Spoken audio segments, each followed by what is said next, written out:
What is going on, Sourdough Squad? We see Josh already holding it down for the SDS crew. Let's go. I'm excited to break. Oh, let's go. We see you, Sean, dropping SDS in the chat. If the vibe is great, I'm really excited. This is going to be a fun film breakdown because it was just a lot of fun film. And some of you already might be like, why the hell does this guy have the Bengals tape up? Why would he have the Bengals? Don't worry. I got a perfect explanation for why I have the Bengals tape up. But in reality, we are breaking down the Falcons tape. Something that I wanted to show you right off the bat, something that I wanted to show you guys right off the bat is to show you how coaches use tape, show you how they see things from other teams that work and they try to replicate it. So what we're going to look at is I don't know if you guys remember this from our previous Bengals breakdown, but if you recall, they threw this beautiful stunt at us, and we broke this down from the sense of just showing how beautiful of a stunt that they worked on the D-line. And again, we're going to watch it back. I'm going to show you why this is important. This is where the Bengals get the sack. This was really the first drop back passing situation for the San Francisco 49ers against the Bengals. And what did they do to make this work? It is essentially a 5-on-5 game. So you see you got 5 offensive linemen, you got 5 defensive tackles. But right over here, these guys are manned up. You got Williams on Hendrickson. You got 75 on this D tackle. You got Mack on this nose tackle. The reason why this stunt was so beautiful is because it was a long looping inside stunt where you can see Trey Hendrickson basically goes to the opposite side A gap. And it was a beautiful stunt. It really, really was. But let's look at to see how our good friends over at the Falcons tried to do the same thing. They tried to do the same exact stunt in the same exact scenario. This is the first passing situation for the San Francisco 49ers. We're going to look at it. Same situation here. You see how they have all these guys pushing the showing and blitzing. So they have 5 going, right? Same situation. It's just reversed. This time on the right side, you have manned up with Fowler and Compton. Brunskill's manned up with Grady Jarrett. And then Mack is manned up with 54. But you can see, look at the stunt. They tried to do it. But not to be successful. Again, they're going to try to get these 2 guys manned up, and they're going to try to bring Fowler around. Same concept, but look at Mack. Mack is not phased. Look at this boy. He's like, I remember this. I've seen this before. You guys have done this to us. The Bengals just did this to us. I remember this. And so you can see right away, Alex Mack eyes are up. He's looking exactly for this. He's looking for any type of stunt.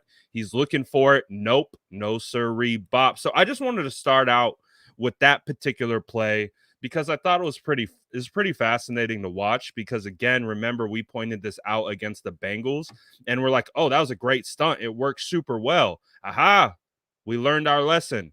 They tried to run the same exact thing against us this time. No success. They were able to pick it up. Shout out Alex Mack for being aware. Again, watch him push 54 out of his way as to pass it off to get number 6, just enough to get it to Juice. So I wanted to start with that play just because that's the game within the game. That's the coaching versus coaching. That's the Falcons DC being like, oh, we saw them get home on this against the Bengals. We saw the Bengals get this. So we're going to try and do the same thing. No. We learned from our mistakes. That is good stuff by the 49ers offensive line to be able to pick that up. Let's go right into this George play. Why not? More good blocking. What this game really represented, obviously it started with, again, showing the 2 differences between the Bengals and the Falcons. But what we continued to see from this group was people blocking. Look at these guys on the outside. You got Jennings gets just enough of Dion Jones. I don't know why I'm blanking on his name. I know exactly who that is.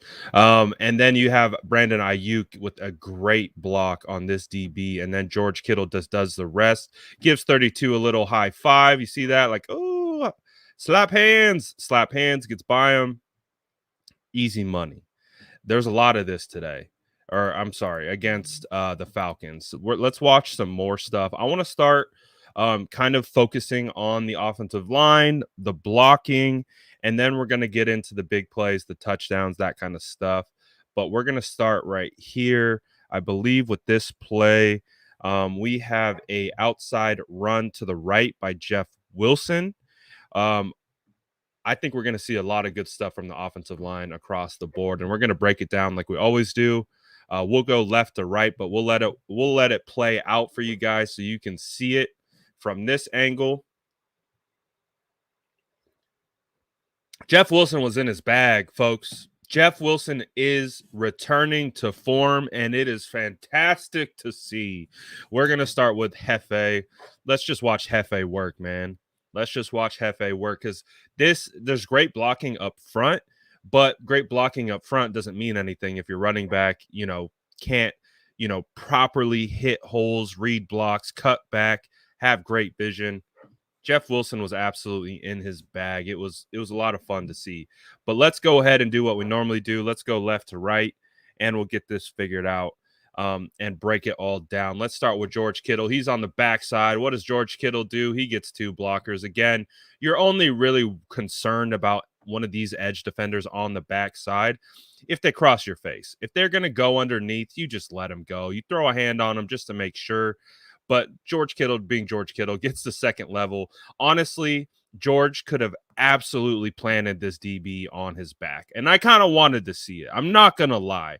I kind of wanted to see George Kittle turn this DB and just put him into the dirt. I really did. But still, great effort anyways. Let's watch the GOAT, Trent Williams. Watch the GOAT. This is Grady Jarrett, all right? Grady Jarrett is one of the better interior defensive linemen that I think exist in the league. Again, DJ Jones style body, quick, strong, stout, not necessarily big, but look at what Trent Williams does. You got a combo block here where Lakin is going to get a piece, but you have Trent Williams take over so Lakin can get to linebacker. But look what Trent Williams does. He just says, sit down. gets Grady Jarrett on the ground with relative ease. It's a lot of fun to watch. Lakin tries to get to 45, but again, 45 just takes a good angle, and it's just really hard to cut that off. However, Jeff Wilson does a phenomenal job to be able to stretch it and beat 45 to the edge. This play right here can get blown up immediately with interior pressure. If you get interior pressure from the A-gap, nose tackle on outside runs or something like this, you can make it real difficult for an offensive line. So great work by Alex Mack having an outside shade. He has to reach it. Watch him shoot his head across. All my offensive linemen, if we got any offensive linemen, high school, whatever, this is how you do it. You got to shoot your head across. The head has to be the first thing to get across. You got to aim for that outside shoulder, and then you got to work the hips around. Now, Alex Mack isn't really able to work the hips around, but he's able to get a good enough shot to not allow penetration, and 98 really can't do anything else with it. But the star of the show here, guys, the star of the show, Tom Compton and Daniel Brunskill. Look at these goats. Look at these goats. Like this right here, Tommy, oh, God. Like, can we put some damn respect on these two? Please. Like, I get it. I'm a big, O-line guy, a heavy offensive line bias. I'm always going to back these guys up and try to provide as much contextual evidence as possible to why maybe, hey, that wasn't their fault. But look at these guys. Look at Tommy. Dude! Tommy boy. Let's go. Put that dude on the dirt. And this is beautiful. And I want to tell you why, just from an offensive lineman standpoint, what you have to do right here. Again, this is an outside run to the right. So not only is interior pressure important, but of course the edge is important. It is extremely important for these two to get this block. If these two don't get this block, it's essentially these three. If you don't create that natural wall, this play doesn't work. So it's absolutely phenomenal here by these two. Again, this is a perfect reach step. You see the reach steps, and then they are getting to backer. So beautiful opportunity here for it to double. You can see how they meet in the middle. Compton continues to move upfield. Brunskill takes over the block. Beautiful. This is beautiful execution, guys. This is beautiful. This is how you double to backer right here. And then, hey, you know what? Compton got a little jersey. There's holding in every play. As long as you don't get called for it, it's all good. And this is a good job. He's able to stay in control. 54 on the dirt, man. It's a lot of fun. And then you get a great block on the outside right here. I think that's Jennings. No, that's Juszczyk. So Juszczyk gets just enough. And again, shout out our wide receivers that block. Let's go. Great cutback. Beautiful. It's just a great play. It's just a great play all the way around. Everyone up front did their job, and then you had Jeff Wilson just do the rest. So it's been good. This is good tape, man. This was a lot of fun. I know we did a film breakdown, I think, of the Seattle Seahawks, and it was not fun. Like, it was putrid. Like, that Seattle Seahawks tape was something that you could literally, like, you'll hear coaches talk about it all the time, where they're like, we're not even going to look at the tape. Like, there's nothing that can really benefit. It was just a terrible performance all the way throughout. That's what Seattle Seahawks game was like. This game was gold. This game was golden. They had a lot of really good plays, a lot of very smart play design, the timing, the manipulation. Like, not only are these players in their bag, but I mean, where are the fire Kyle Shanahan people, because they're getting roasted on a daily basis by this team and the way they're performing. Kyle has figured it out. It took him a while. Like, let's keep it 100. It took Kyle Shanahan, I think, a while to find his groove, but once they found their groove, like this, for example, this play, I freaking love it. And let's watch it play out. Again, this looks like it could be a potentially counter right, because as we know of how they set things up all the time, we see these plays to the outside. What do we see? We see the guard pulling, and we see one of these two pulling. So this is where we start to see Kyle start to manipulate defenses without knowing that they don't know what the hell we're going to do. And that's why this is beautiful. And Kyle Shanahan, Kyle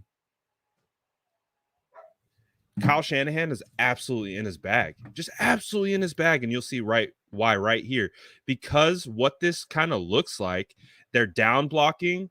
So it could appear to be like a counter based on how they're doing, like the technique up front, but it's not, because typically if you're running counter, these two would be on the opposite side of the field. They would be pulling this way, block.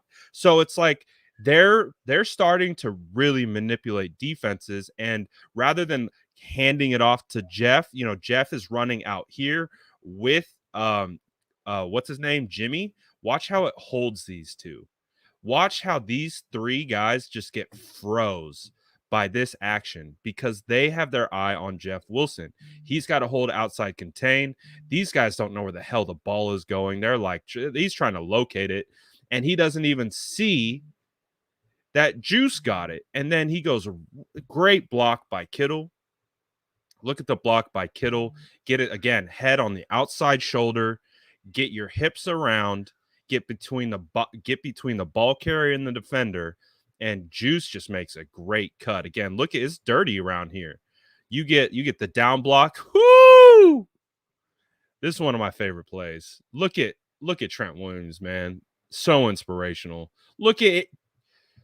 Talk about getting kicked out the club. Like, 96, thoughts and prayers, my guy. You got bodied. Absolutely bodied by Trent Williams. Like, look at the hole that is able to be generated because Trent Williams can block down so well. Like, it is insane. It's beautiful. Look at look at Lakin, bro. Look at Lakin. He's learned a thing or two from Trent Williams. Again, one of the reasons why Trent Williams is so good, because he has raw power like this. But not only does he have raw power, but he has the ability to manipulate defenders' leverage. Look at what Lakin does. He just sits on the boy. He pulls the chair out and just drops him. Like, that's just a manipulation of leverage. And this is beautiful, because this is what offensive linemen need to do in today's NFL, college, high school. It doesn't matter. If you play offensive line and you want to win, you need to figure out how to manipulate defenders' leverage like this, because defenders have done the opposite. So when the offensive lineman can take it to the defensive lineman, just like it would be the opposite, this is how the evolution of the position is going to go. And it's starting with Trent Williams. Like, I talk about Trent Williams all the time. He's one of my favorite players I've ever watched, ever. He's probably my favorite player that I've watched this year on this team. What Trent Williams is doing is changing the way offensive line is being played. Just like we've seen, I like to compare Trent Williams to Steph Curry, because Steph Curry changed the way basketball is played. And so when I watch Trent Williams, he is changing the way offensive line is being played. And it's going to be fascinating to watch. Again, all these kids are going to start catching up. Coaches are going to start catching up. They're going to start figuring it out. And offensive linemen are going to start taking it to these defenders even more. But shout out Brandon Ayuk. Look at Brandon Ayuk. I mean, he missed a little bit. But he was able to get a little hook. Hey, refs suck. Let's keep it a buck. The refs are terrible. So if you can get away with it, get away with it. Who cares, man? The refs are freaking terrible. Not just for the 49ers, it's league wide. Like, the NFL is a ref problem, and it's bad. But look at Brandon Ayuk, man. Look at him be able to just move that body. Again, if he doesn't, this could be stopped at the 1. This could be the difference between a touchdown and a stop at the 1. Hell, we saw the Falcons fail twice from the 1-yard line. So that effort is appreciated 100%. And again, everyone's doing their job. You got guys over here. Look at Alex Mack get to the second level, wall his guy off. Run skill is interesting. Typically, he's a puller in this type of situation. Again, this is like scheme manipulation right here, but it doesn't matter. He's on the backside. You got the D end, so he's outside shade. You can see he slants inside. He takes his steps out. Just that's what happens sometimes when you take your steps and they slant inside. That's typically what happens sometimes. But overall, these dudes take care of business. Not a big deal. Touchdown. It's fun, man. Oh wait, is this the okay? And we get a little extra on this one. We get a little comic relief on this one. This is going to be the one that Kittle gets kicked in the nuts. I hope Kittle's doing all right. We're gonna watch it. We're gonna do a film breakdown on Kittle getting kicked in the nuts. Let's watch it. Okay, so Kittle's gonna get his head on the outside shoulder, get in great position, but we're gonna watch the left knee. Oh goodness, that's a Draymond Green kick right there. We're gonna bring in all the Warriors references. That's a Draymond Green kick to the nuts. Straight kick. Pop! And look at Kittle. Kittle goes down. Oh, good old Kittle. Shout out John Chapman. He was the one who put this on Twitter first. I didn't even pay attention to it. And Kittle responded with a great gif saying he got kicked in the nuts. And here it is. Film breakdown of George Kittle getting kicked in the nuts. Hey, great block, though.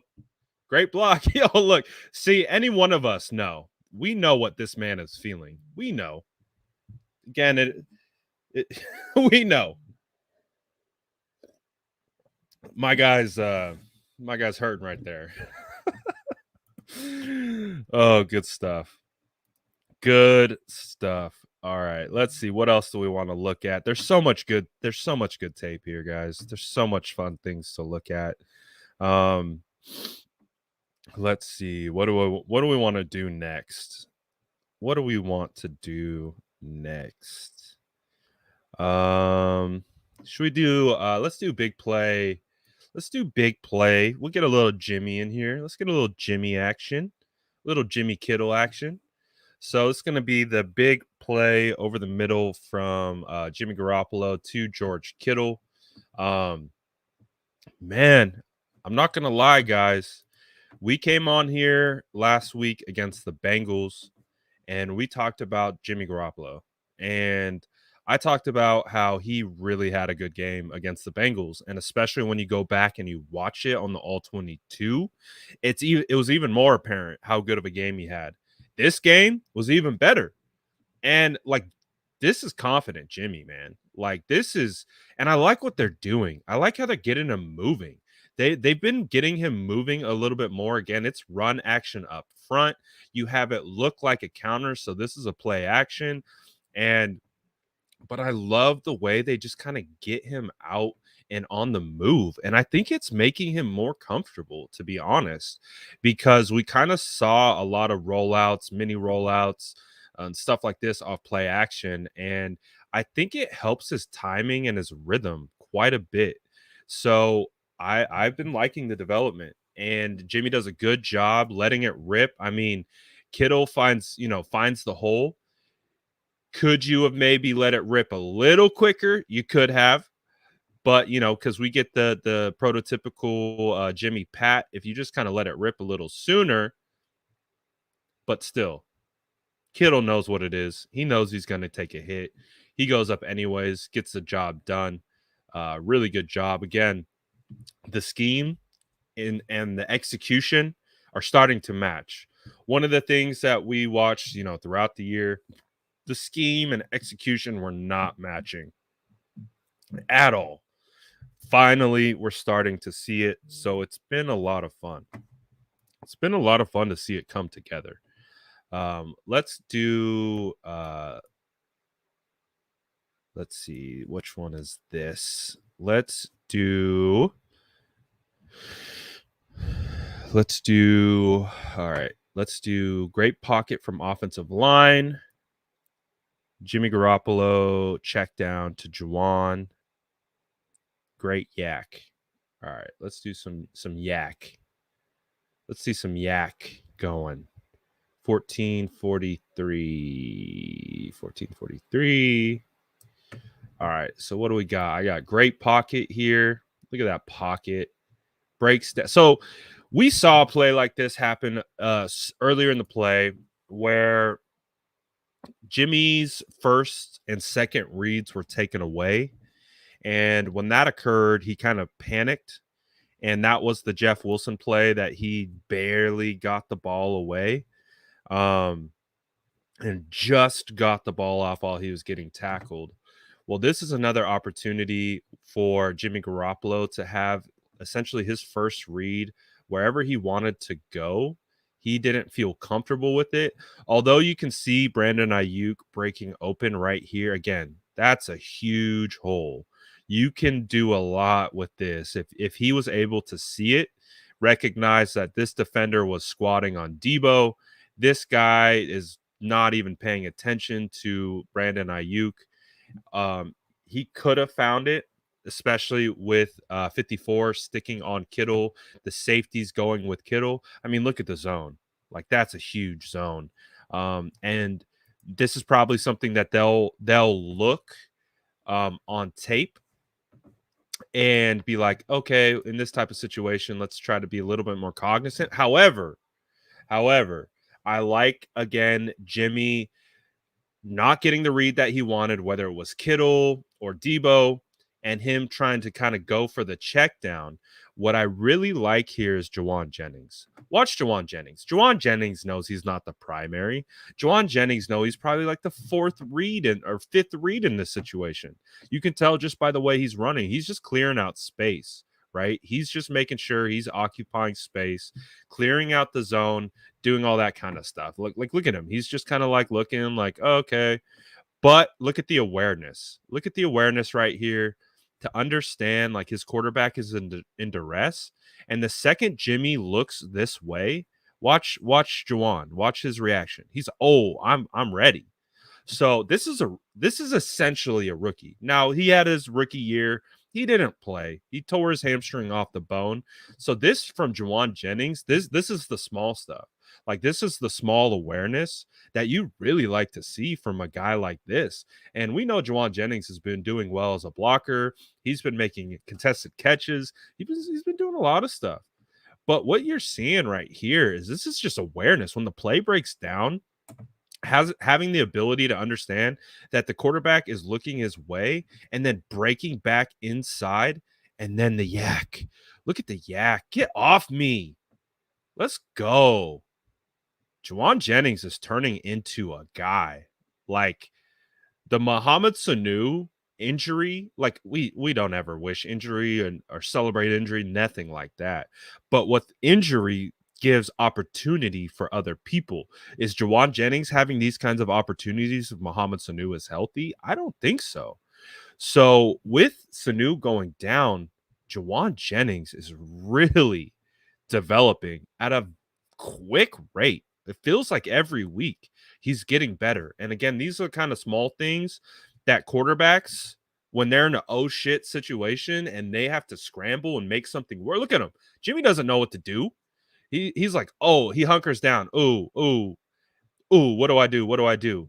Finds Jennings. Jennings cuts back against the grain. This isn't Jennings' route.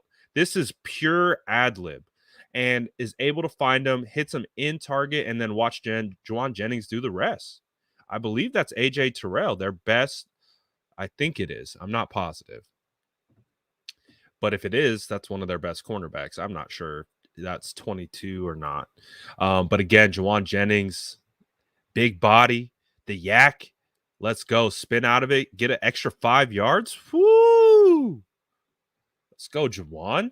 Now let's look at the offensive line, because one of my favorite things about this, AJ's 24. Got it. One of my favorite things about this is the pocket. Now it's 4-on-5, 4 defensive linemen, 5 offensive linemen. They're supposed to win this always. Like if it's 4-on-5, you're supposed to win. But we also understand you still have man up with Lakin. You still have man up here with Trent, and the initial reads are covered. Reminder to everyone: the average NFL, the average time that quarterbacks hold the ball in the NFL, or how long it takes quarterbacks to throw the ball, is 2.5 seconds. That's the league average. So as these guys up front, they have mental clocks based on what type of pass play is. If it's a quick pass play, their mental clock is 1 second. They have a 2-second mental clock for pass protection, and they have a 3-second mental clock for pass protection. So they are trying to work their protection based on the timing of the play. So this being a longer developing route, these guys know that they have to hunker down and keep blocking. And look at these guys. Look at Trent, man. Look at Trent. Just keeping 55. Nope. Look at Jimmy. He's right on his ass. Right on his ass. And Trent is just like, nope. I even tweeted about this live. I was like, this is why you pay Trent Williams. Like, this is why. Like, again, 55 might not be the greatest edge rusher in the world. It doesn't matter. You have to stay in front of your guy. And the fact that he stayed in front of him for probably longer than 2.5 seconds, 3 seconds, that's great by an offensive line. And look at the backside. Again, Tom Compton has no help here. Tom Compton's going against Fowler. Fowler's a good edge rusher. I mean, he's not great, but he's good. He's solid. He's decent. And you have a situation where Alex Mack is on an island. He's just looking for work. And you got manned up situation here. Grady Jarrett, again, someone that the type of archetype of player that Brunskill tends to have struggles with are these squatty, powerful bodies. Look at Brunskill. It's nothing. Look at these guys. Look at that. This doesn't happen. This doesn't happen without blocking from the offensive line. If again, these guys are doing a phenomenal job. This game was just pure. They own the Falcons defense. They really own this. This secondary move, this play doesn't work when you don't have your guys up front blocking for longer than anticipated. Oh my guy, appreciate you. Hey, I appreciate you guys watching. I appreciate you guys just vibing with the film with me. It's fun when we get some good film and we have a lot of fun things to look at and a lot of nuance to look at. So it makes it so much more fun to break down. But I appreciate you guys. And if you're enjoying the content, I'm just happy. I'm just happy. I'm happy that you're happy. Does that make sense?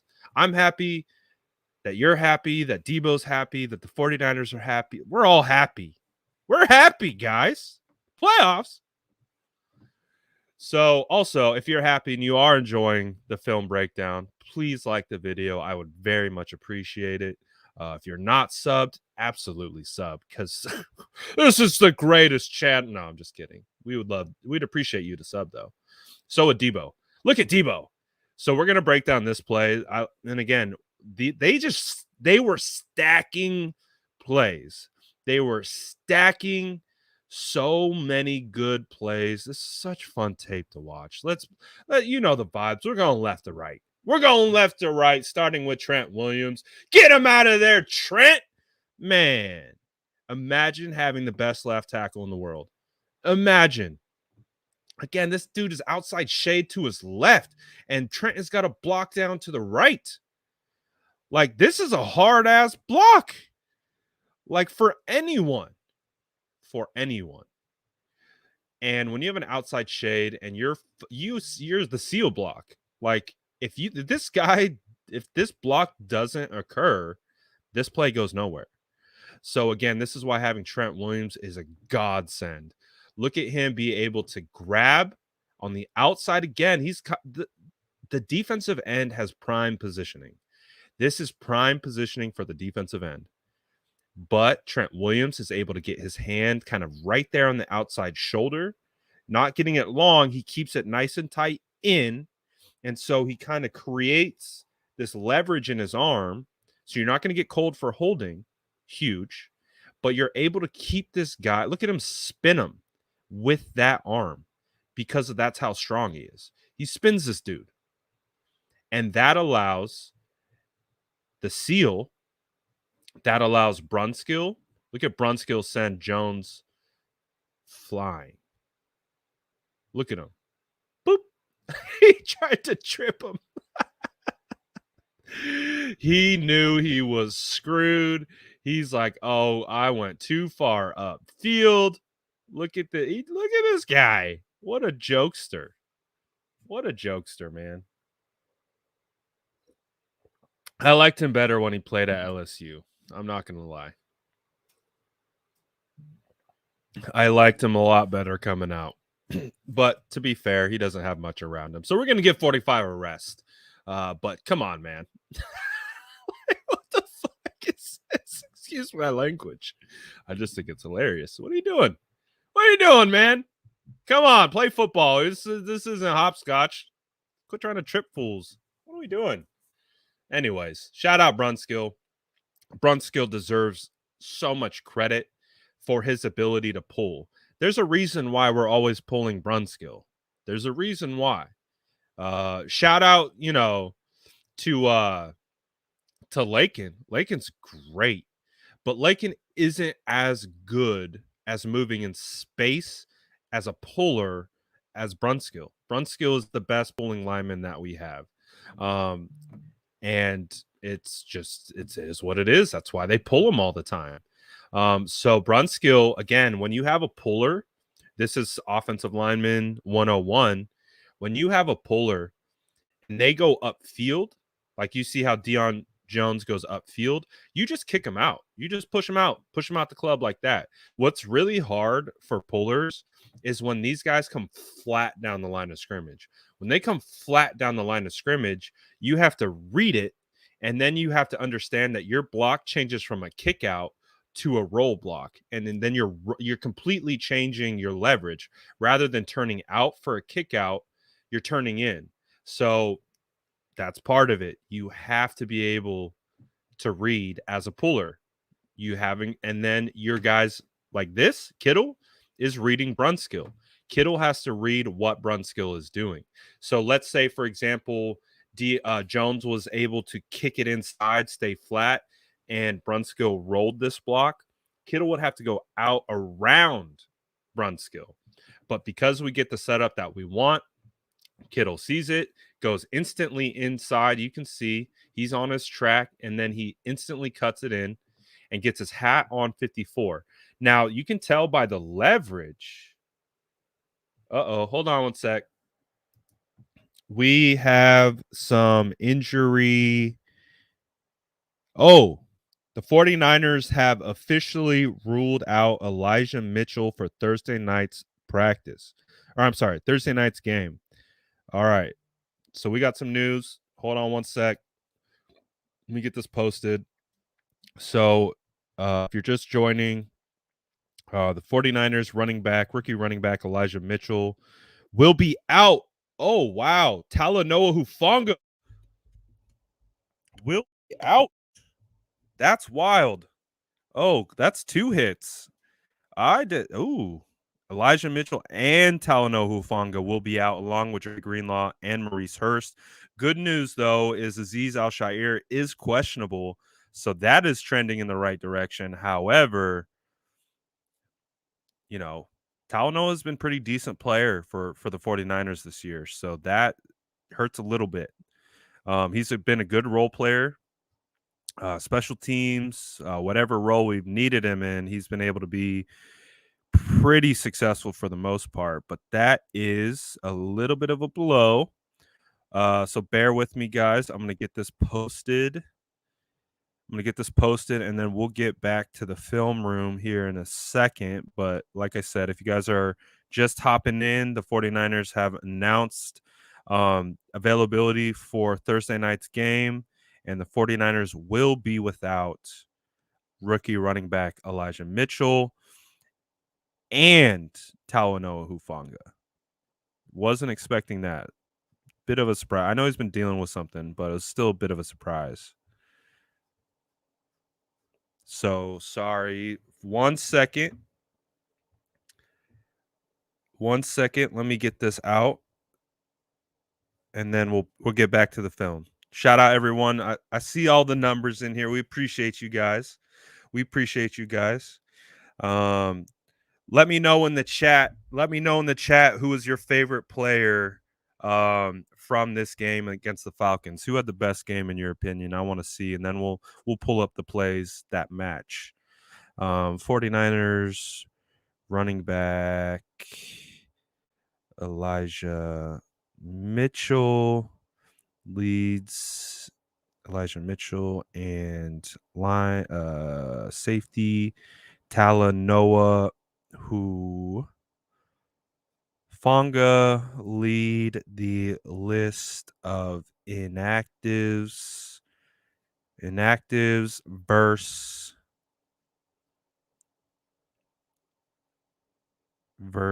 the Titans. Linebacker Azeez Al-Shaair is questionable. I'm just gonna let the tape play for you guys. I'm just gonna let it play so you guys can watch, not just watch me post, and then we'll come back to it. How about that? That seems fair. So you guys can just watch, and then we'll come back to it once I get this post out.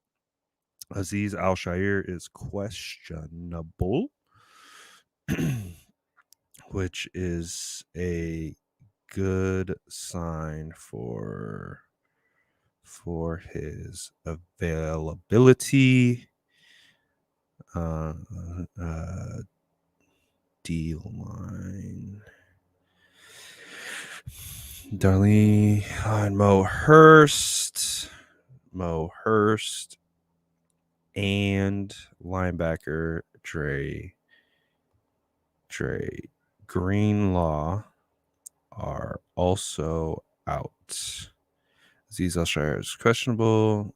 Next versus the Titans. Okay, almost there, guys. Almost there. Let me make sure I did not miss anything else.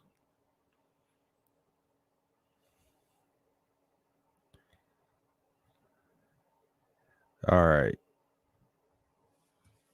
Okay. No Elijah Mitchell, no Dre Greenlaw, no Talanoa Hufanga, no Maurice Hurst. Aziz Al-Shire is questionable. All right, we'll take it. Another Jeff Wilson game incoming, which is good. Jeff Wilson had a day. This play was fun. We're going to get to this play. This is the Deebo play. Watch Deebo snatch this dude's soul.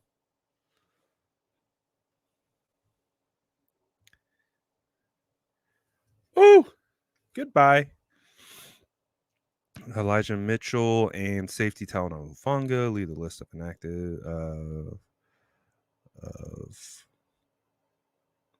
players out versus the Titans. Tweet. Okay. All right. Thank you guys for bearing with me. Should be almost done here.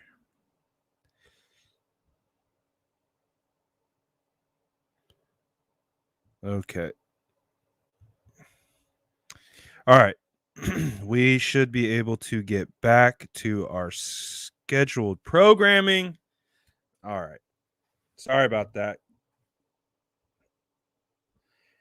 You guys get to get live looks at the sausage making process.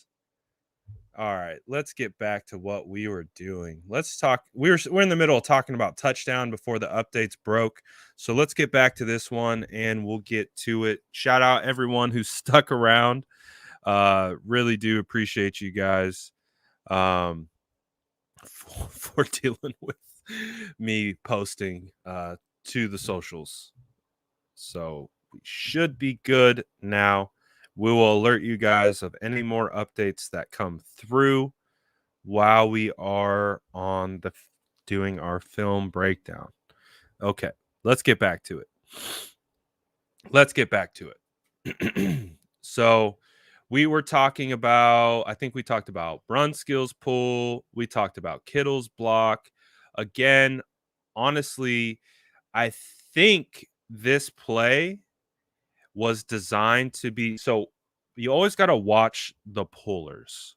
Watch the pullers. This is the guy that the running back is reading. So the running back is Deebo Samuel. He is reading his leverage.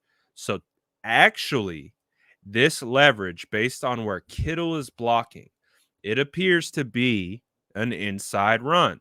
Wait. Yes. It's confusing because look at the way Kittle is moving. He's leverage blocking as if Deebo is to cut here. But like we talked about, this is a very hard block to crash down on for Trent Williams. So I think once you get the spin out here, ideally you're just gashing it up the middle. But good job by Ayuk paying and keying on where this guy is going, right? See how Ayuk is just running up and just kind of playing a spot. And once he sees Deebo bail out, Ayuk does again another good job just not allowing this guy to come full speed down and stop Deebo. It's not like he would anyways, but this to me feels like an adjustment by Deebo. To me, this feels like again, one of the things that Deebo continues to show as an explosive runner. This little bit, that little bit, again, this probably could have been a run right up here. That's where it looks like it was designed to go. But Deebo has such good awareness and such good, just the awareness combined with his cutting and athletic ability is insane. Like, again, excuse me.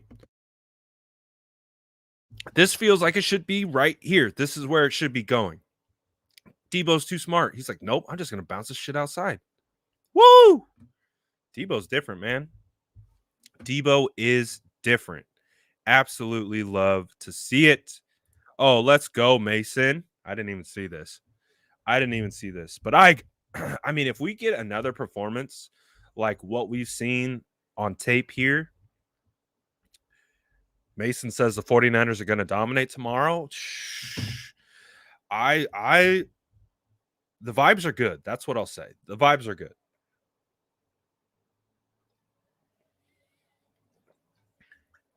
The vibes are definitely good. If they keep playing like this, guys, like they are rounding into form at the perfect time as we show a fumbled snap. Guys, they are rounding into look at this team is executing so well. Fumbled snap. Hey, it happens. It happens. No Greenlaw. Greenlaw is out. Greenlaw is not returning this week. So we'll see. We'll see what's going on with Greenlaw. But he is not out. Let's go to the Deebo. Oh no, we're gonna start here. This is the unstoppable play. So I've made a bunch of posts about it.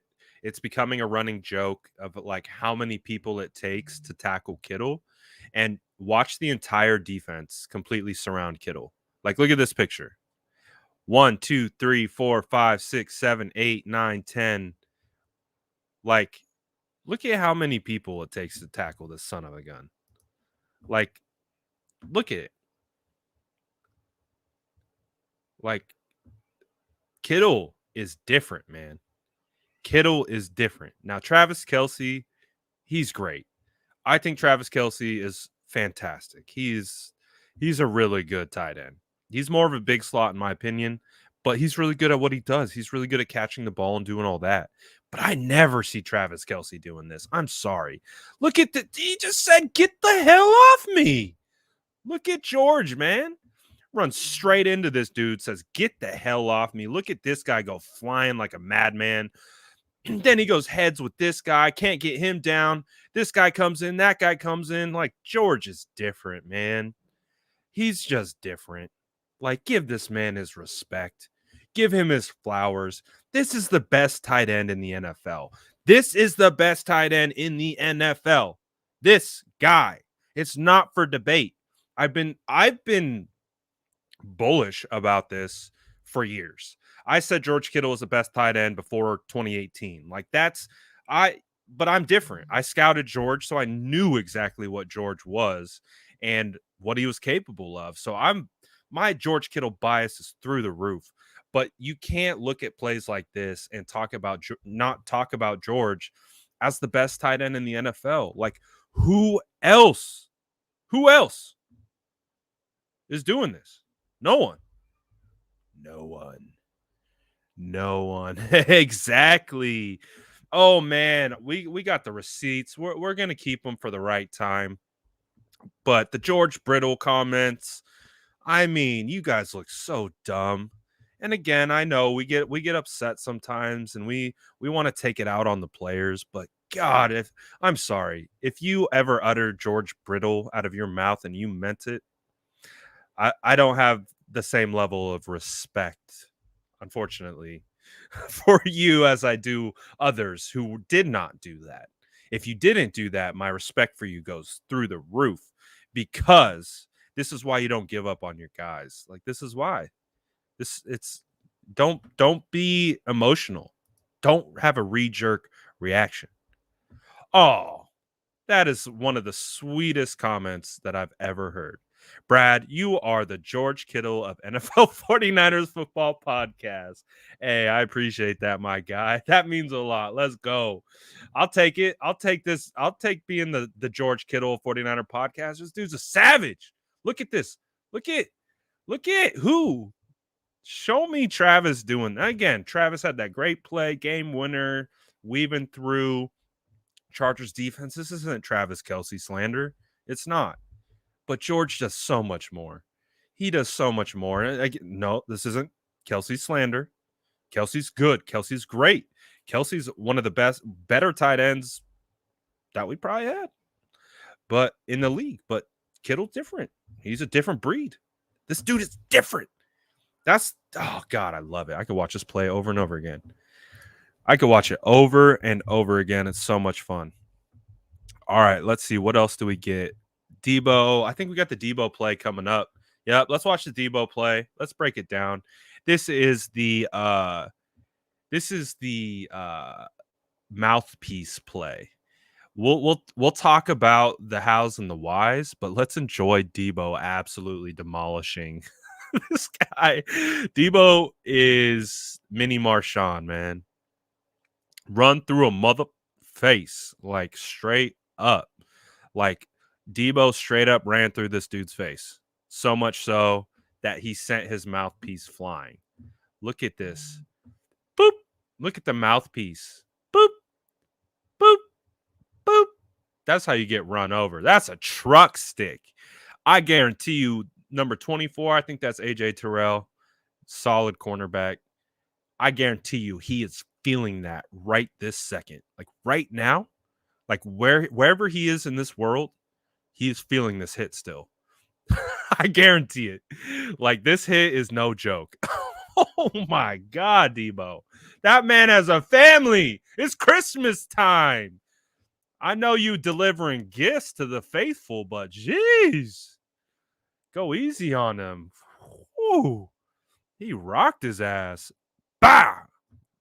Beautiful. Look at Deebo. Not even phased. Straight up slime. Like, let's go. But let's look at it. Let's look at why it's successful. It's beautiful. The scheme manipulation. This is scheme manipulation again, guys, and we're gonna watch how it's scheme manipulation. So the process of it looking as if it's an outside zone right, just that process of it looking like an outside zone right. Look at these linebackers. And this is where the 49ers, when the run game is working, oh man, when the run game is working, this is what it does. Look at 45 track with Jeff Wilson. As a result of tracking with Jeff Wilson, it takes 45 out the zone. And so as a result, look at so I don't know. This looks like it could be an RPO. So this honestly looks like it could be an RPO because you still get in all these boys blocking. And even if they did hand it off, man, this would be a big ass gainer if they handed it off. But I think it's an RPO in the sense that what Jimmy is reading, he's reading linebacker. So he's reading this guy. Is he going to squat in the zone or is he going to drift with Jeff Wilson? So watch him drift. And then he pulls it. Drift, pull. Oh, you were right there. I'm throwing it right to exactly where you were. So this is beautiful, man. This is what happens when the run game is working. Again, if they handed it off to Jeff, it would have been a huge game too. And this is where you get defenses in a position where they're like, oh, shit. Like, what do we do? They're gashing us in the run. Again, RPO, run pass option. This is a run. If Jimmy were to hand this off, this would have been a good gain. But it's an RPO. He sees the linebacker drift with Wilson, pops it right into the hole. Deebo does the rest. Like, come on, guys. This is 49ers football. This is Kyle Shanahan. Like, this is what we've been looking for all year. This is what we've been missing. This is what we've been waiting for. Like, we've been waiting for this. We've been waiting all year. Kyle, what the hell is going on with the offense? Remember all that? There was validity in that. There was. But this is what it looks like when everything is working nice. Woo! Woo! That's scheme, boys. That's scheme. RPO, bang it on them. Woo! Let's go. Let's go. RPO gang. Woo! Sheesh. Jimmy's in his bag. Hey, on these slants, man, I get it. Jimmy likes to throw over the middle. Like, that's his bread and butter. But okay, play to that man's strengths. Play to his strengths. Look what happens when you play to your player's strengths. Bang it in there. Pop. Woo! It's beautiful. This tape is so much fun, man. This tape was so much fun. I get it. Falcons defenders, they're average at best. But God, it was just so much fun. So much fun. All right, now we're going to watch the Jeff Wilson play. This play, I'm going to give a special shout out to Charlie Warner. Look at Charlie Warner, man. Charlie Warner is up there with one of the best blocking tight ends in the NFL. Again, it's really easy to compare and say those things when you literally have the best blocking tight end in the NFL to compare to. So that's how it becomes easier to say those things. Oh, well, Kittle's different. Look at Warner. Look at Warner, bro. Look at Warner completely collapse 54. Like, shout out Charlie Warner. Here's a better angle of it to get an idea of how they're collapsing this down. It's beautiful. Watch Warner get on 54. Just collapse. Get on the ground, boy. It's beautiful. Again, what do we talk about all the time? We talk about Daniel Brunskill as a puller. Now, this isn't a counter play, or it's kind of like a counter play. Like, it's this, what they're doing. This is why I want to sit down and watch tape with Mike McDaniel. This is why I want to watch tape with Mike McDaniel, because what they are doing from a scheme manipulation standpoint based on this like hybrid power zone scheme. It's insane. It's beautiful. And they're finding the rhythm. They're finding the rhythm. And so it's beautiful. Again, look, like, so just so you guys know, we talk about on counters how the furthest backside puller has to read the puller in front of them to decide where they're going. So typically, so you can see there's a reason why Brunskill's kind of slow here, because that's not his guy. This isn't his guy. Typically it would be in this situation, but because they're running these variations, this is essentially like what Brunskill would be. Juice is technically the first puller, not Brunskill, even though it appears that Brunskill is the first puller. And then you see 55, he's looking down the line for Brunskill. Juice takes him out. Brunskill somehow makes it through the garbage, stays on his track, and gets 32, and Jeff runs right off his hip. It's beautiful. That's hard for Brunskill. Like, this blocking concept is hard. It's very hard, especially when you two are almost on the identical same plane. But he has to be cognizant of what Juice is doing to be able to understand where he needs to go. And he gets clipped and stays on his track, gets to the second level. Jeff Wilson does the rest. So it's so much fun to watch, guys. It's so much fun to watch. I mean, it's so good. It's just, look at the bodies on the ground, starting with Warner, Kittle, Trent almost put Deion Jones on his butt right here. Like, this is fun, guys. I hope you're enjoying this. I hope you're enjoying it, because I had so much fun breaking this down.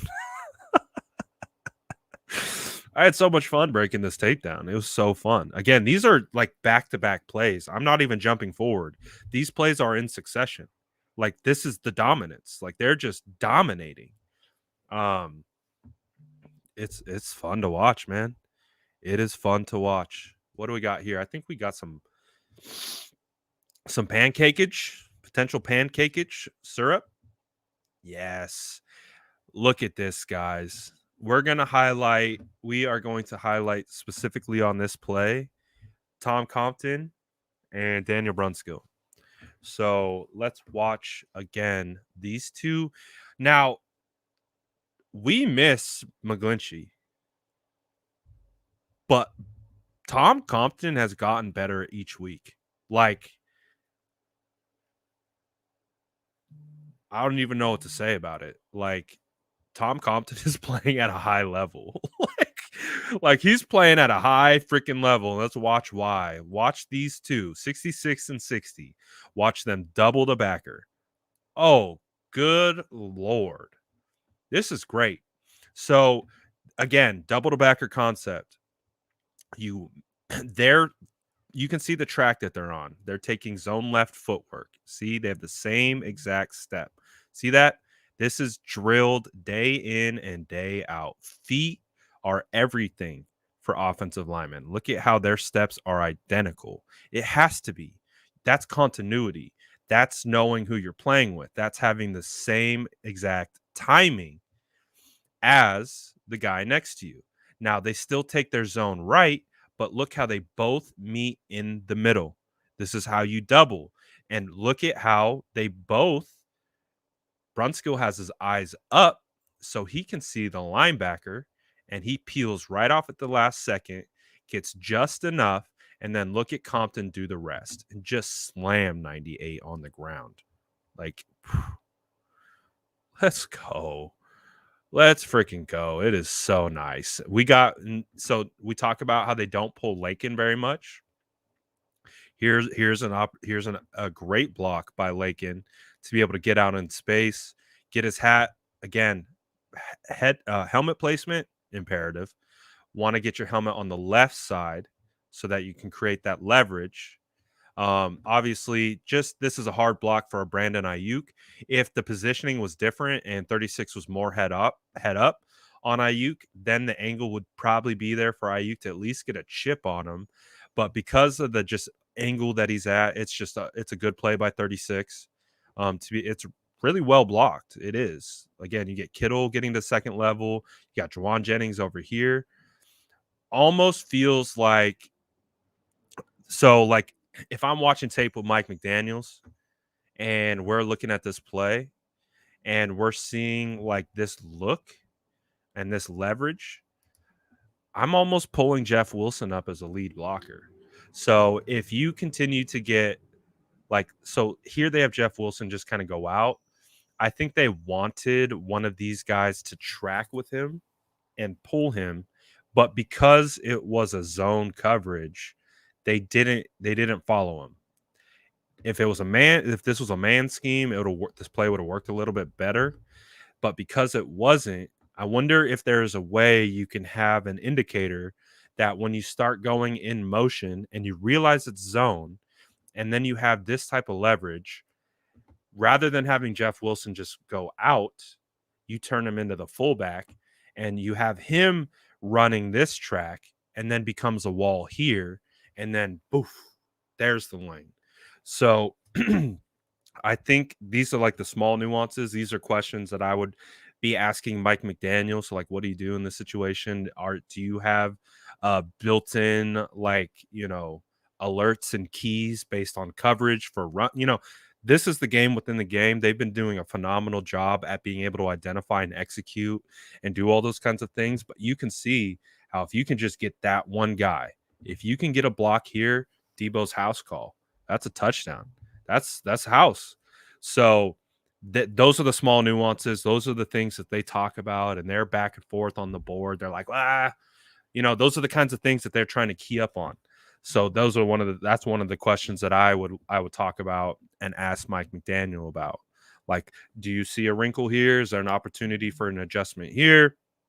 Blah, blah, blah. Let's see. What else do we want to watch? Great Jeff Wilson cutback and blocking. Let's watch a great Jeff Wilson cutback and blocking. Kittle. We'll watch Kittle do a little work, and then we'll get to Hefe. We'll watch Kittle do a little work. I got you, fam. Oh, I haven't even started doing the Trent Williams content yet. Don't worry. We're gonna get it out there. Don't worry. I got you, fam. We'll do a short. on Trent Williams killing someone. All right. Ooh, Luke. What's up, my boy? What's up, my boy? All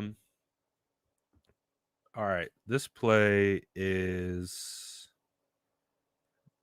is the cutback. So good blocking, but with the cutback. Ooh, wee. Guys, if you've been rocking with me on these film breakdowns, if you guys have been rocking with me on these film breakdowns, you guys know how much I've talked about running back vision.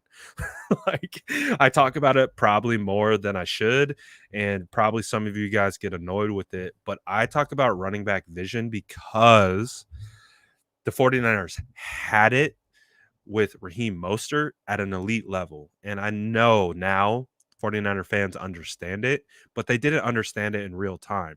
They didn't understand it until he went down.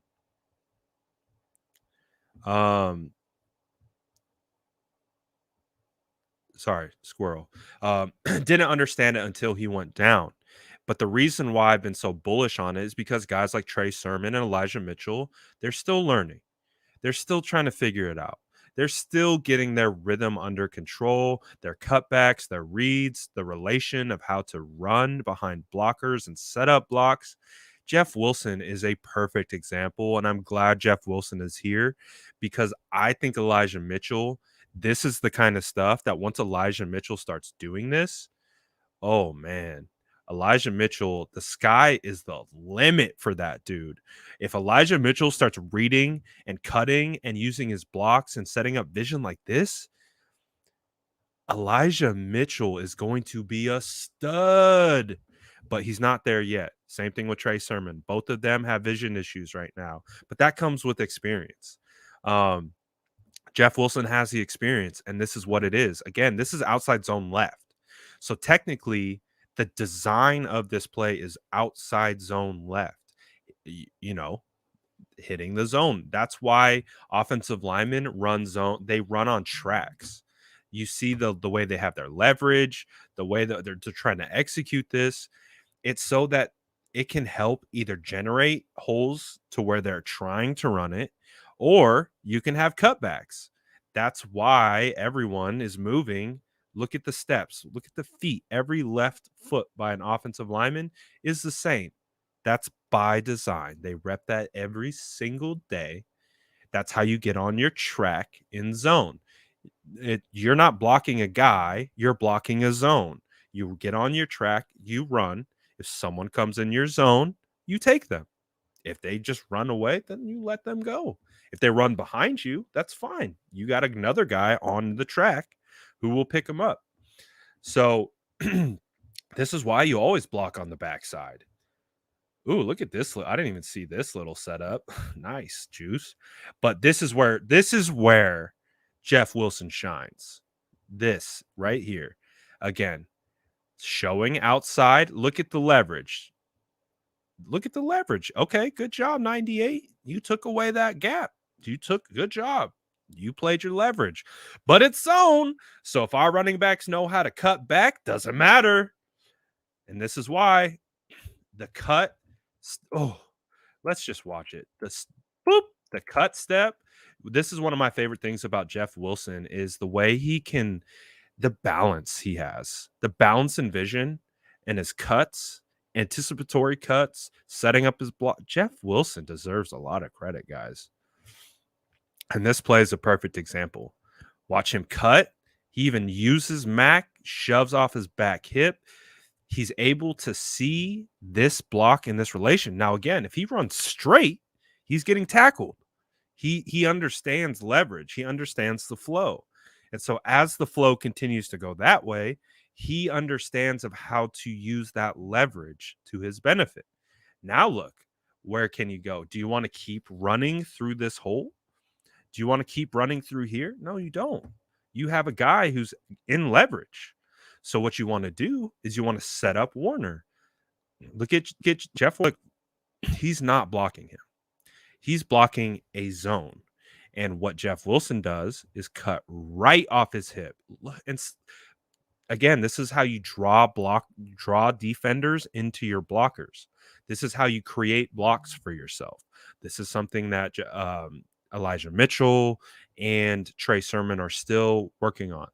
But this is what makes Jeff Wilson so good. Like, oh, it's just so nice. Let's watch it at full speed now. Just look at it. Boom, boom, cut back, set up block. So good. It's so beautiful. Let's go. Appreciate the sub, my boy. Appreciate the sub. Really do. Really, really do. Thank you. I have to imagine this is a bot. I'm just going to go out and say that. These comments keep showing up in my chat. I imagine it's a bot. So let's all say hi to the bot. Hello, bot. Thank you for your comments. We appreciate them. They trigger the algorithm, I guess. So thank you. You keep botting away. Go for it. Look at Hefe, man. Look at Hefe. Dude, this dude was in his bag. Jeff Wilson was in his bag. Like, I freaking love it. I freaking love it. So good. Look at Ayuk. Look at Ayuk, man. Getting that block on the edge on 92. Gets just enough. And again, set up your blocks. Set up your blocks. Set up run to the outside and cut it back. Set up the run as if you're flowing to the outside. Look at the result of 22, thinking that Jeff Wilson is going to flow to the outside. That's how you set up your blocks. That's why vision matters. That's why cutting matters. Beautiful. Whew. Jeff Wilson was in his bag. It was a lot of fun, man. It was a lot of fun. I think this is another one. I think this is another Jeff Wilson play. Yeah, dude, Jeff Wilson was in his bag. Like, this man, like, I know a lot of people like Elijah Mitchell, but I am so happy that this guy's getting back to form with his knee because of this reason, the vision and the cutting. Like, the combination of Jeff Wilson and Elijah Mitchell could do damage in the playoffs. Because look at this guy. Look at him. It's beautiful. It's so pretty. Look at Mac. Get him on the ground, Mac. Nope. Got him on the ground. Look at the blocking right here. Again, this is designed to run this way. This play is designed to go here. Kyle Juszczyk is actually supposed to be going after 54. But because 96 kind of gets penetration, although he's on the ground, it goes right into Juice. So this guy actually occupied two blockers. So technically, that's a dub for 96, even though he ended up on the ground. If you're gonna occupy two blockers, that's a win. Because look, that leaves him open. If Mac was able to shoot this guy down, Juice was able to get his hat to second level. Look at Lakin, look at Trent. That lane would have been huge. That's where they're trying to go. That's the design. They're trying to go there, right here. But because Jeff Wilson is a savage and has phenomenal vision and cutting ability, he sees it right away. Look, sees it. Nope. Cutting. Like, guys, come on. Like, and so again, this is the difference between Jeff Wilson and Elijah Mitchell. Jeff Wilson or Elijah Mitchell would have run to where he was supposed to go. That's the difference. And that's part of being a rookie, getting your footing. Elijah Mitchell's still phenomenal, but he's still developing the feel and the sense. I don't know how many times we've seen Elijah Mitchell run exactly where he's supposed to go, even when it's not there. This is why it's different when you have a guy who is so good at vision and cutting and reading. He bounced out of that real quick. Again, his original path got obstructed right away. So he had to make this initial cut. You see that cut, the leverage, the balance to then get back straight to do that, then cut it again. Like these feet right here, this footwork, the hips, the balance, the cutting. We stand Jeff Wilson. We do. We stand this man. This dude was in his bag. Like this is definition of being in your bag. This is definition of doing it all yourself. Now, again, he got the blocking, but remember, the blocking failed right here. The whole play broke down right here when 96 took two guys. It's not designed to cut back necessarily, but George Kittle doing his blocking, right? And then let's talk about why blocking for wide receivers matter. Watch Trent Sherfield. Watch Trent Sherfield.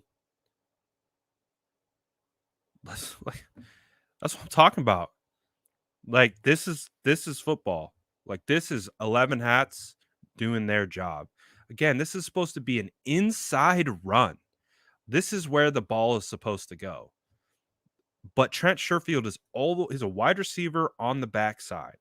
How many times do we see these guys just take this play off? Just, I'm going to pretend to run a route, whatever. Take the play off. No. Trent Sherfield's block on the backside is a huge reason why Jeff is able to bounce us out and get a lot of yards. So that's why you block on every play, wide receivers, tight ends, fullbacks. It doesn't matter. This is why you do it. So it's been great. It's been a lot of fun.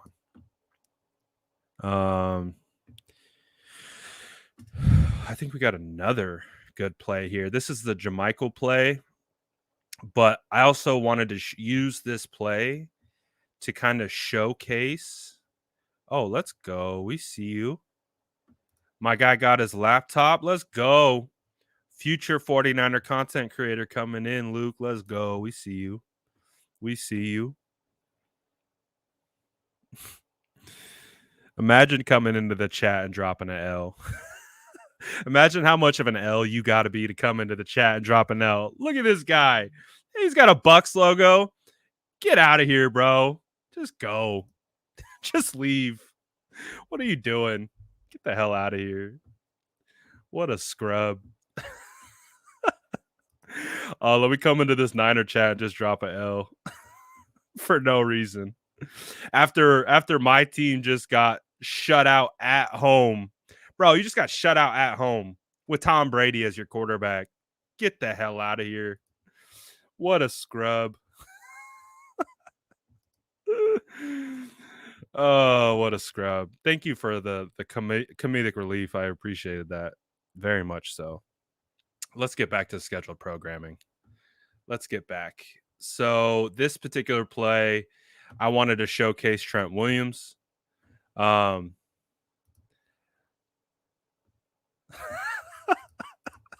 Man, you got me, guy. You got me. Woo! I don't know if I'm going to ever recover from that troll, man. That was tough. You got me. Am I mad? I'm laughing my ass off. What are you talking about? I'm hella... No, keep going. No, keep going. Keep talking. You clearly are not good at trolling, so just keep going. Oh, what a loser. Yeah, I'm hella triggered, bro. I'm so triggered right now.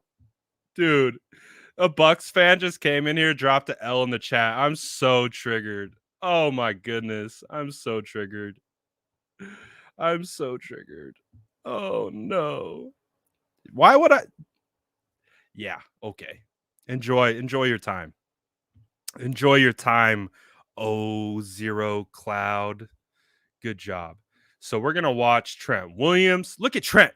Look at Trent. Imagine this is the Bucks fan who's can't do anything and has no leverage or ability and just feels like he's going to drop into a chat and maybe make a play. But unfortunately, the guy he's going up against is just toying with him. It's just toying with him because honestly, He can't do anything. And so just like Trent Williams, he get the hand throw. This is what makes Trent Williams so elite.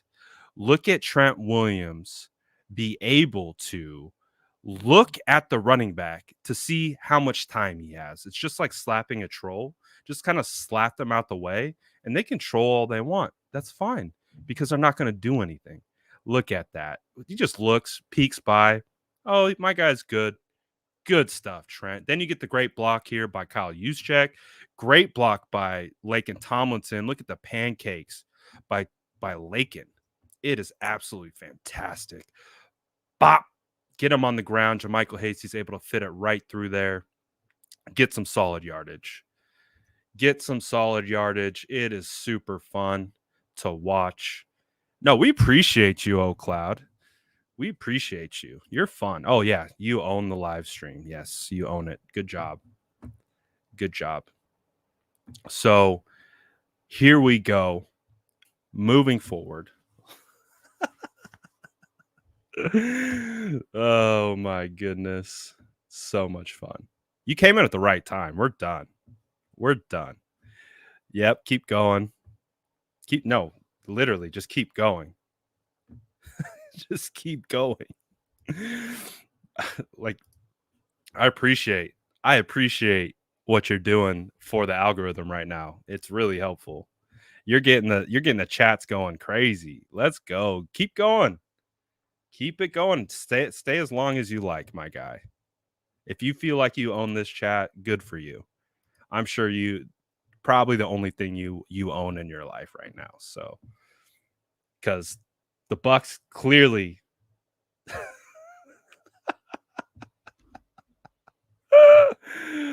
let's go. Look at all my homies drop W's in the chat.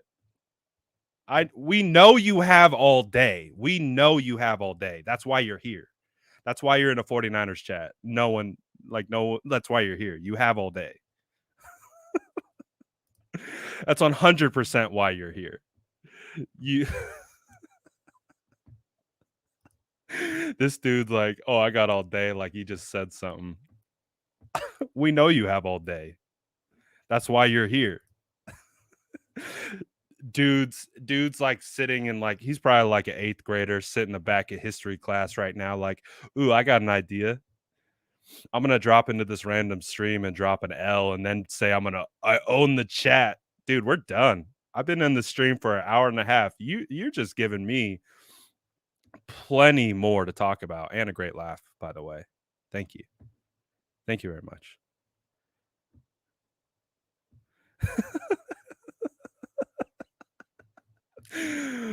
Oh man, this is fun. I love trolls, dude. They're fun because it's so funny the way the mind of a troll is, because they're all people that don't get the attention that they want, and so they understand that there's only a certain way that they can get attention, so they can't get it through positive feedback, so they go through these roles of like, hey, I'm gonna it's hilarious. I mean, to be honest, Brittany, I'm done. I'm pretty much done with the film. We just did an hour and a half of straight breaking down the film. I'm at the end, so we're enjoying this time with Cloud. Very fun.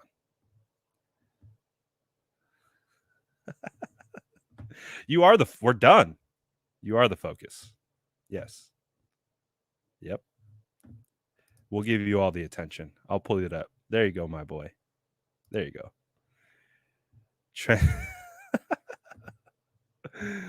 Oh, good stuff. Keep going. All right. So anyways, that's pretty much it. I'll show a car wreck. Let's see. Where's the car wreck? 2431. 2431. Let's see.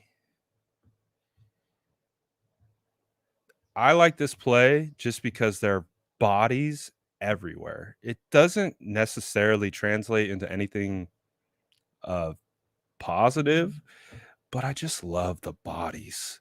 Look at the hats. Everyone's got a responsibility, and they're just putting bodies on the ground. Look at 51 just get dropped. It was a lot of fun. My note for this was car wreck. That was it. This one, 24-45. Let's see. 24-45 was a dime to Jawan. Like, this is a nice throw. A layered throw. Doesn't look like it's his first read necessarily. Ooh, kind of a wobbler. Kind of a wobbler, but it's a good throw. Layered, drops it right over the linebacker's head. Juwan Jennings for sure wishes he had that one back, but that was nice. Layered it in right over his head. Ooh-wee. I bet Bucks wishes he had a quarterback that can do that.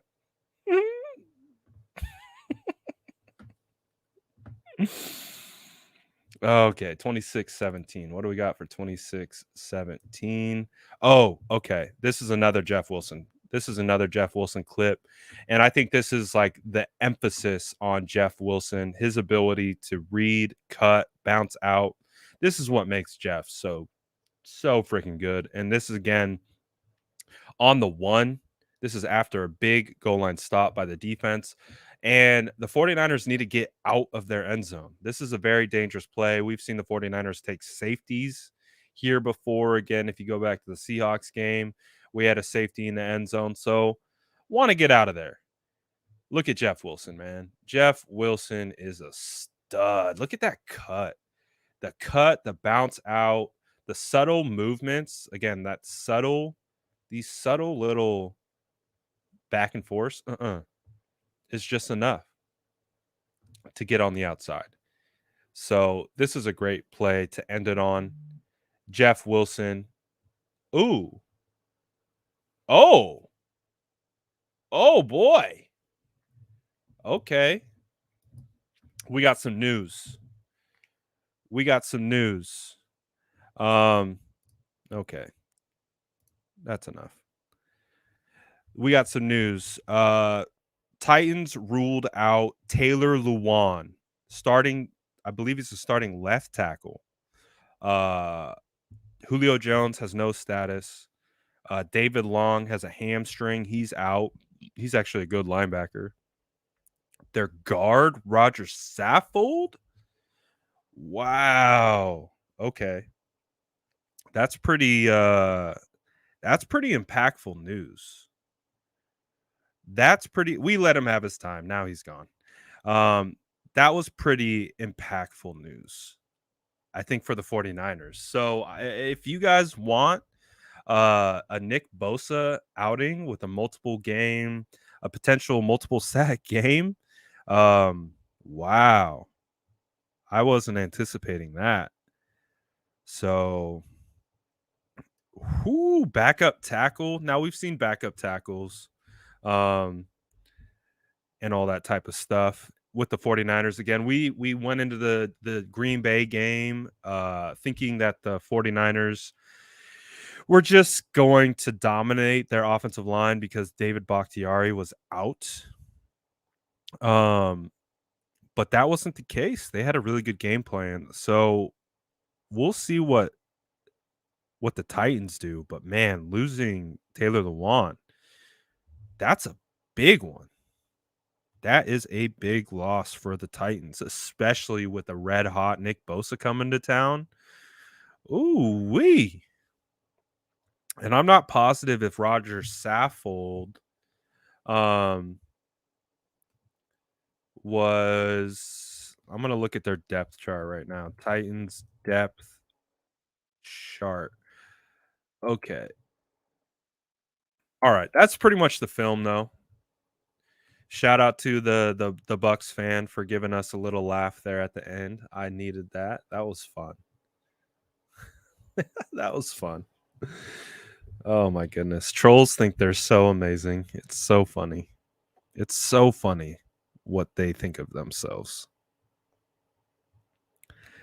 Let's see. All right. So the fact that Taylor Lewan, let's see, where is he on the depth chart? I believe he's their left tackle. Wow. Wow. They're down their starting left tackle and left guard. Oh my goodness. Oh my goodness. Wow, that is a huge loss for the Titans. Wow. Okay. So let's get into I'm gonna get this posted. The Titans, wow, I can't believe that. The Titans have ruled out their starting left tackle, Taylor Lewan, and starting left guard, Roger Saffold. Woo-wee, that is a big loss.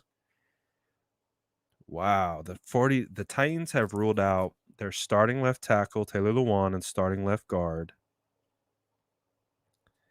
That is a huge loss for them. Oh boy, oh boy, oh boy. Sheesh.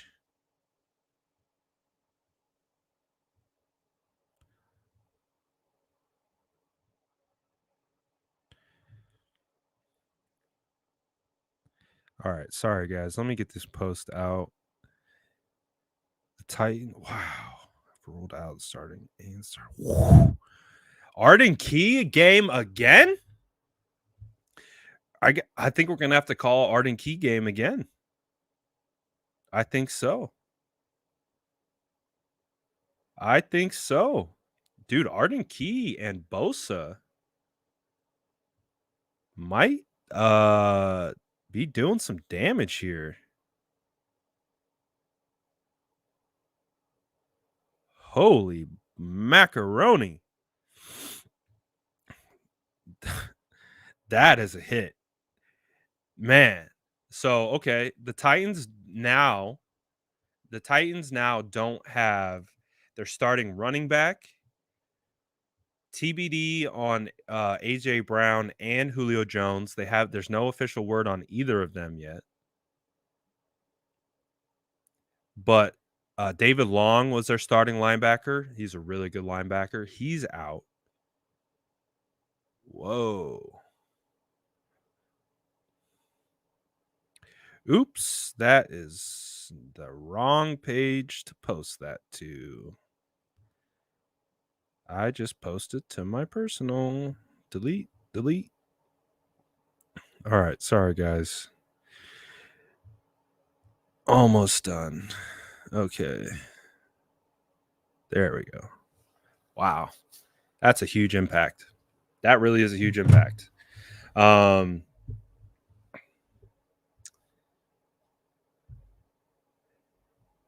Backup left guard Aaron Brewer, 6'1", under 300, rookie free agent. In college, registered at least one start at all 5 positions along the offensive line, jack of all trades, master of none. Interesting.